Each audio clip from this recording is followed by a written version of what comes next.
All you'll need is a hook and some yarn. Eventually you'll want an assortment, but to start out, you'll really only need one. It's up to you if you want a metal hook, wood, plastic, or these are really fine steel hooks that are more used for making delicate things like lace. To choose your first hook, you'll want to first choose your yarn because you need the hook to be compatible with the yarn size. For starting out and learning, I like a smooth yarn in a light color, and it's really great if the yarn is just a single ply like this. That way you won't have trouble with the hook splicing between your plies of yarn. I'm going to suggest that you might start out with bulky yarn because it'll be a little bit easier to see your stitches, kind of like the way kindergartners use big fat crayons.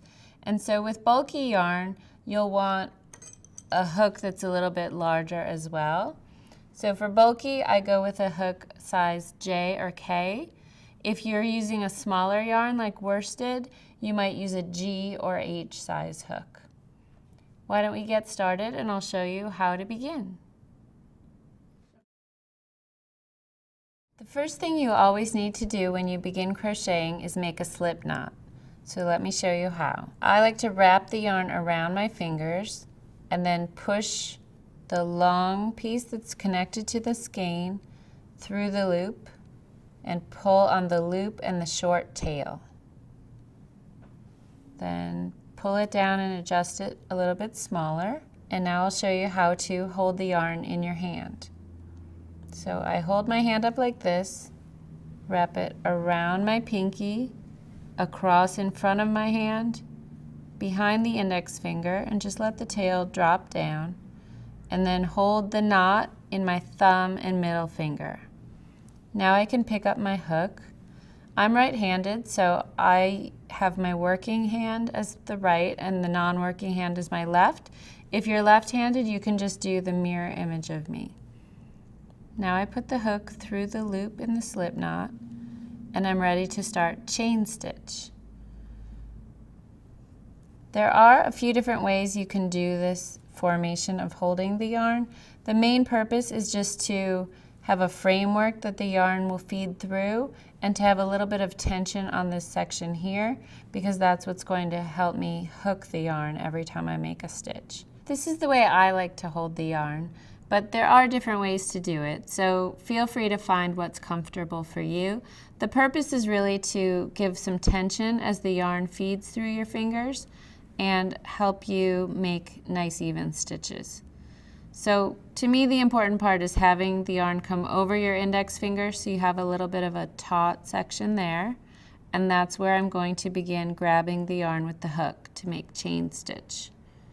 Chain stitch is really the foundation stitch or the casting on of crochet. So I'm putting the hook under the yarn, grabbing it and bringing it down and sliding it through that loop. That's one chain stitch. To continue, I just grab it again, slide it through the loop. And it should just flow in one continuous motion. When you've done a few stitches, you'll want to move these fingers up so that you're holding right under the working stitch, because it'll be a little more comfortable. You might also notice that as I pull the yarn through each loop, I turn the hook downward because that helps it slip through the loops.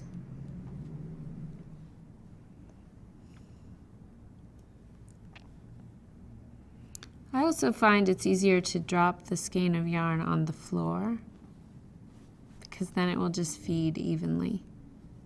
So just keep practicing until it feels nice and comfortable. And you want to focus on making a nice loose chain. If your chains are too tight, you'll have a really hard time with the next step, and we don't want that. So now you have a nice chain, and we can move on to the next stitch. Now that you're comfortable with the chain, we can move on to single crochet.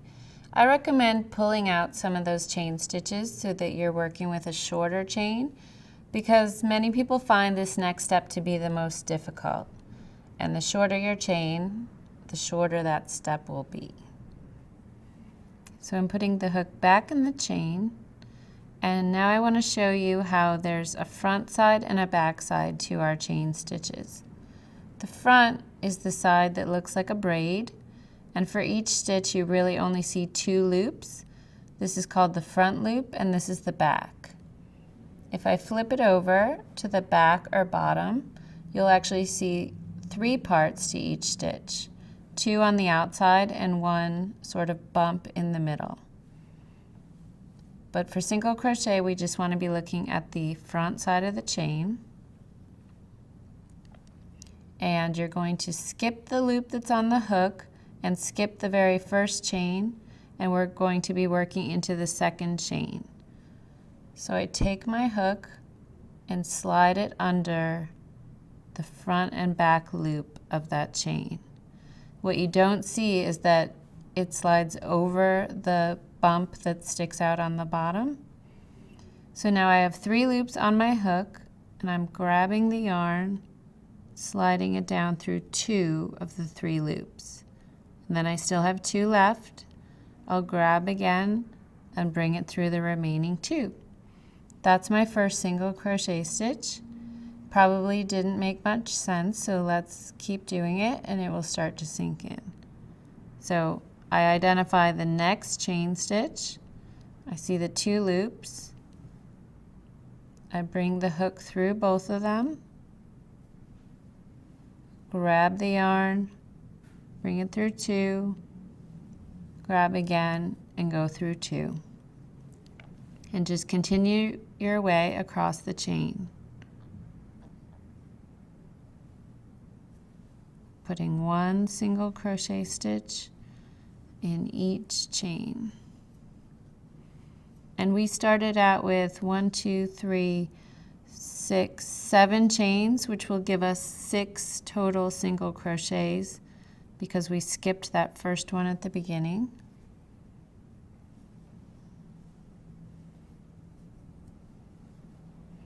So only 2 left. If you're having a hard time with this, don't worry, I promise it gets much better. The hardest part is crocheting into the chain.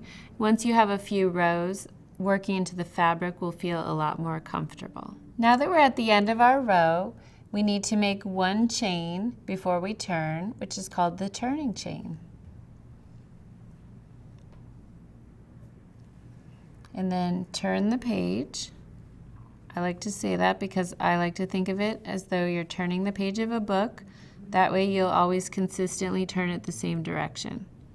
So I've made my 1 turning chain, and now I'm going to skip it just like I did when I began and work into the first single crochet stitch.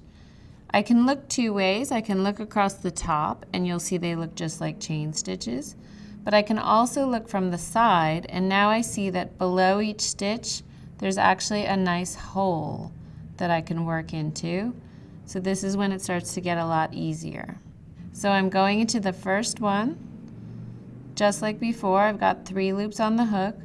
I grab the yarn and bring it through 2, grab again and bring it through 2. Continue down the row, 1 stitch in each stitch. And you'll probably notice it's already feeling a lot easier because you have something to hold on to. And these nice big holes are much easier than the flimsy little chain stitches.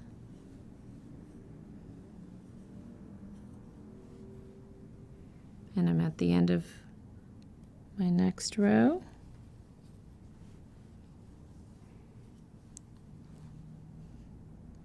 So you know what we'll do next. 1 chain for the turning chain, turn the page, and we'll make our 3rd row.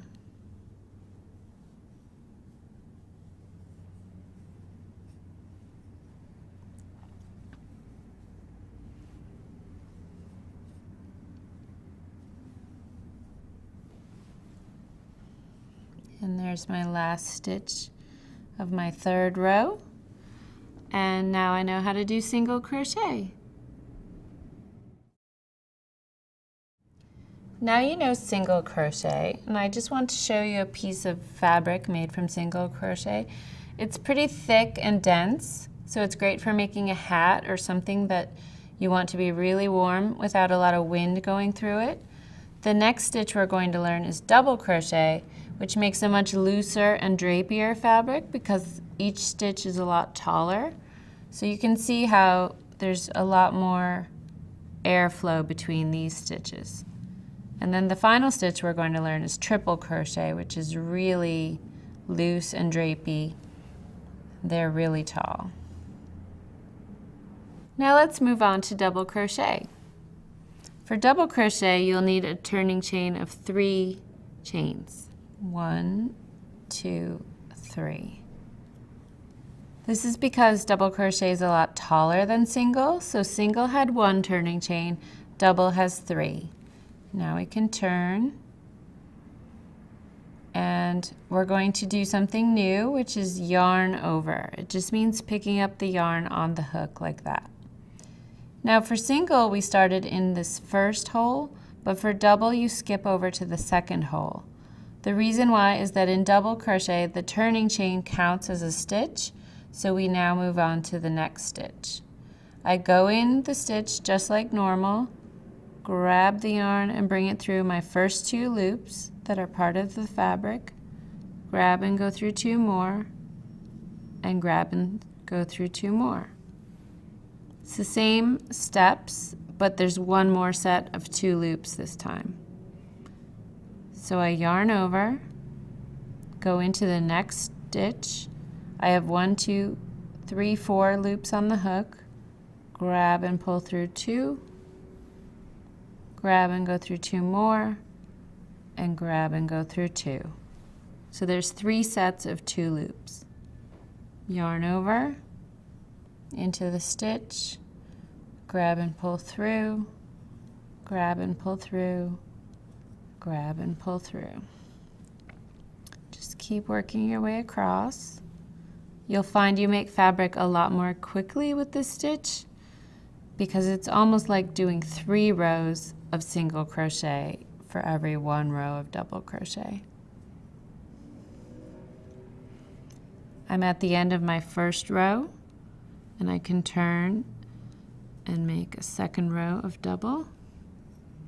So I've got my 3 turning chains, turn, yarn over, skip to the second stitch, grab and go through 2, grab and go through 2, and grab and go through the last 2. Now I'm at the end of my second row of double, and it might kind of look like you're finished, but there's sort of this protrusion at the end of the row below. That's actually the turning chain from the previous row, and if you turn it toward you, you'll recognize the 1, 2, 3 chains. We need to work into this stitch as well, even though it doesn't look quite as obvious as the previous ones. So I yarn over and I go into the top chain.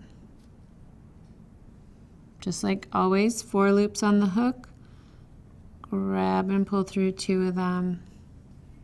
Just a regular stitch, it's just what you're working into might look a little funny.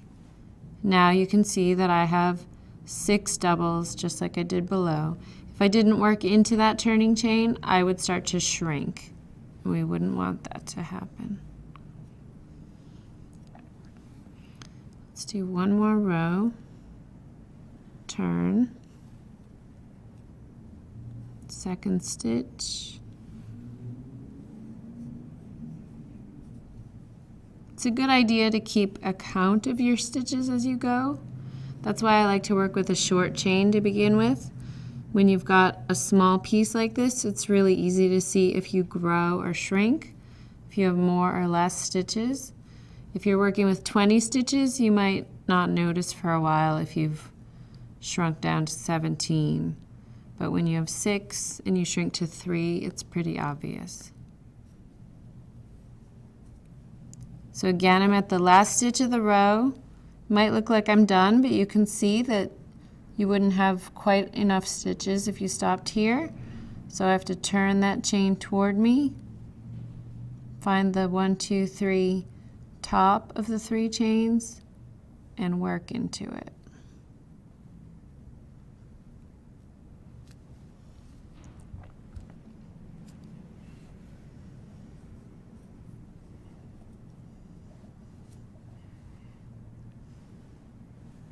And that's double crochet. Our next stitch is triple crochet, and at this point it's going to be easy breezy. We need to do 4 turning chains, because triple's even taller than double. Turn, and this time we yarn over twice. Go in the same stitch as before, the second one. Grab and pull through your first 2 loops. Grab and pull through 2 more, 2 more, and 2 more. So this time you have 4 sets of 2 loops. So yarn over twice, go into the stitch, grab and pull through 2, and 2 more, 2 more, and 2 more. You can see how tall they are.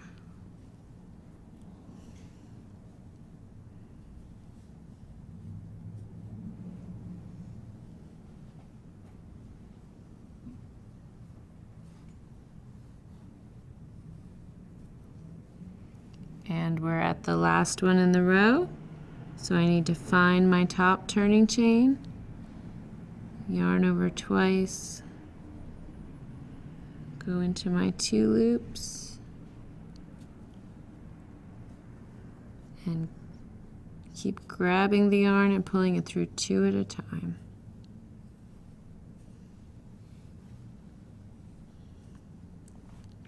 So you can see how much taller the triple is than the double. We'll do 1 more row. 4 chains, turn, yarn over twice, skip the first stitch and go into the second. Just keep working your 2 loops at a time.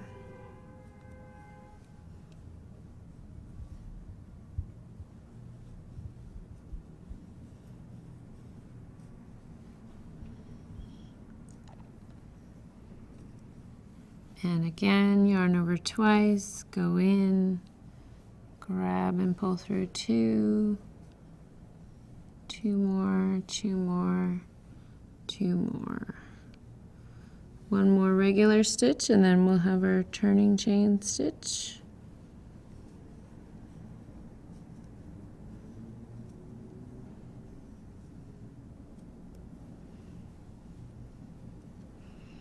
Here's the chain. We need to turn it in order to see the stitches. There's my top chain to work into.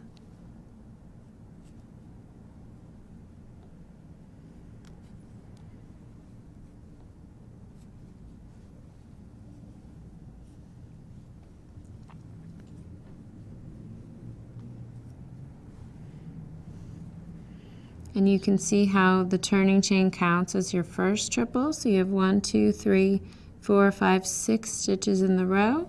So that's triple crochet.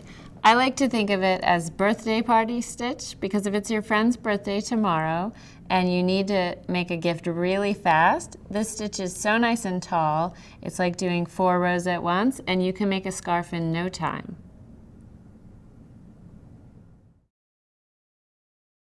The last thing I'd like to show you is how to finish off your work. All you need to do is make 1 last chain stitch, and then you're going to cut the yarn a few inches away.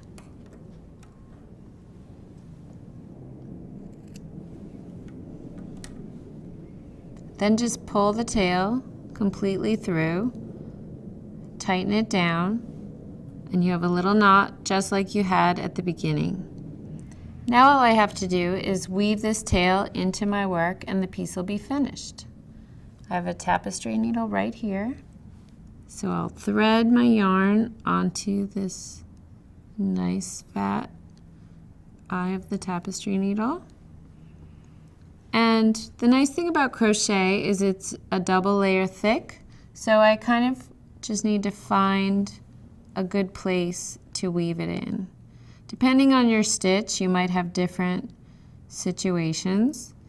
I can either go horizontal like this, and always check from the back, make sure the needle isn't just sticking out the back. I could also go vertically if I want to. Wherever you can find to weave in that tail and hide it inside the fabric. So I went down, maybe now I'll go across a little bit. Check from the back. And that looks good. So once you've woven in maybe 2 inches or so, you can cut off the rest of this tail.